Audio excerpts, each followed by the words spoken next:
Given that the Galaxy Z Fold 7 and Z Flip 7 have been repeatedly criticized in recent weeks, Samsung's foldable future is in jeopardy. Originally slated to be Samsung's flagship device, the Z Fold 7's manufacturing objectives have been reduced from 800,000 to 630,000 units. Samsung's own confidence is eroding, as seen by the fact that book-style foldables are not as popular as sleeker, more portable clamshells. In an effort to make foldables more widely available, the Z Flip 7 Fan Edition had its manufacturing goals reduced from 210,000 units to 170,000 units.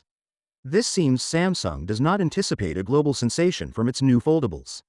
Over the course of 5 months, the Galaxy Z Flip 6 and Z Fold 6 from the previous year sold an estimated 2.9 million and 2.1 million units, respectively. It's hard to think the Z Flip 7 will reach the 3 million milestone on its present course. The much-awaited trifold Galaxy gadget, which isn't featured in the most recent Korean rumors, isn't going to make a difference. Folding could soon be a thing of the past if the Galaxy Z Fold 7 and Flip 7 can lead to an unexpected resurgence. The eagerly awaited Galaxy Z Flip 7 and Z Fold 7 are set to revolutionize the foldable experience and usher in a daring new era of innovation, nevertheless. In addition to a titanium backplate and an ultra-thin hinge, the Fold 7 will include a new power management system that increases battery life and facilitates quicker charging with a 25W adapter. With a beta release of One UI 8, which can be seen in the Samsung Internet Browser app, Samsung has confirmed the names of the forthcoming Galaxy Z Fold 7 and Z Flip 7.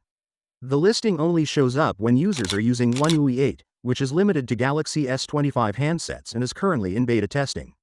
The trailer for the alleged Galaxy Z Fold Ultra powerhouse has evolved into a gaudy marketing gimmick. Early in July, the Galaxy Z Fold 7, Galaxy Flip 7, and potentially a new family member, the Galaxy Z Flip 7 FE or Flipped FE, are set to launch. The exact date of the launch has not been confirmed, however rumors indicate it may take place in New York. The Galaxy Z Fold 7 is anticipated to have an 8.2-inch screen with hardly noticeable bezels, offering a captivating media watching and multitasking experience. A 200 megapixels powerful camera, the Snapdragon 8 Elite engine, a bigger cover display, a lighter and thinner design, and even a smaller crease are all said to be features of Samsung's most advanced foldable phone to date. There won't be a distinct Ultra version, there will just be a single Galaxy Z Fold 7 with everything. Finally, what are your thoughts about it? So without being said, let me know your thought in the comment below, and if you are new here, please subscribe. Peace out.